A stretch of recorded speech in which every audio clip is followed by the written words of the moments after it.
लो सज्जनों ते मित्रों, फैसलाबाद दे विच बड़ा अफसोसनाक वाक़या पेश आ गया कि एक पीर साहब ने ज़हनी माजूर 18 साला लड़की दे नाल ज़्यादती करके और ओदी वीडियो भी बनाई है।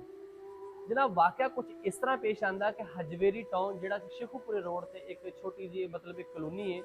जनाब उत्थे एक पीर साहब बड़े मशहूर पीर साहब ने और पीर साहब अपनी पीरी मरीदी वास्ते जिहड़ा अपना एक कमरा जिहड़ा उन्होंने रखा है जिहदे विच पीरी मरीदी करदे लोकां नूं दम दुम दरूद करदे हैगे आ। ते जनाब इस तरह ही बच्ची जिहड़ी कि 18 साल की बच्ची सी, ज़हनी माजूर सी, मतलब थोड़ी जी स्पैशल सी, अपने घरों बाहर निकलती है और जनाब पीर साहब किसी तरीके उन्होंने घेर के अपने कमरे में ले आते हैं। कमरे में लिया के जनाब पीर साहब अपना जो भी वो करते हैं गलत हरकत कर कुर के जनाब ज्यादती करते हैं और नाल बकायदा ये भी कहा जाता कि उत्थे लड़की की वीडियो भी बनाई जाती है। यार बड़े अफसोस की गल है कि पीर साहब पीरां दा असी बड़ा एहतराम करते, पीरां ते लोग दम वास्ते मतलब पीरां को लोग बड़े अपनी अरमान लैके जाते कि यार असी पीर को जावांगे, साडा ये होवेगा, साडा वो होवेगा।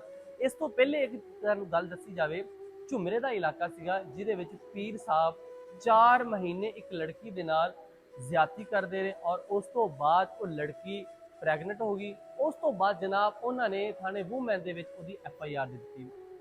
साडा मुल्क इस्लामी मुल्क है, असी केड़े पासे तुरदे पे हैं जनाब। आए रोज़ बच्चियां नाल ज्यादती, आए रोज़ लड़कियां नाल ज्यादती तो बाद कतल कर दिता जाता है और बड़े अफसोस की गल है पीरां ते असी इन्ना यकीन रखते हैं, लेकिन पीर साहब यकीन के बावजूद जनाब एक ज़हनी मजूर लड़की जिहदे नाल ज्यादती की और ज्यादती करने तो बाद उसकी वीडियो भी बनाई। खैर पुलिस ने कार्रवाई करदे हुए जनाब बाबा जी ने फड़ लिया, जो पीर साहब बने हुए थे उन्होंने तो फड़ लिया वा, लेकिन हुण साडी अगे दे की कार्रवाई होगी, साडे माशरे नूं किस तरह असी लोगों नूं दसांगे कि यार पीरां कोल नहीं जाना। साडियां मावां भैणां घर दे विच चुप चपीते चले जांदियां वा, ना अपने बंदियां नूं दसदियां, ना भरा नूं, ना प्यो नूं, किसी नूं नहीं दसदियां, चुप करके पीर को चले जांदियां और पीर नूं कहंदियां जी मेरा ये मसला वा, मेरा वो मसला वा।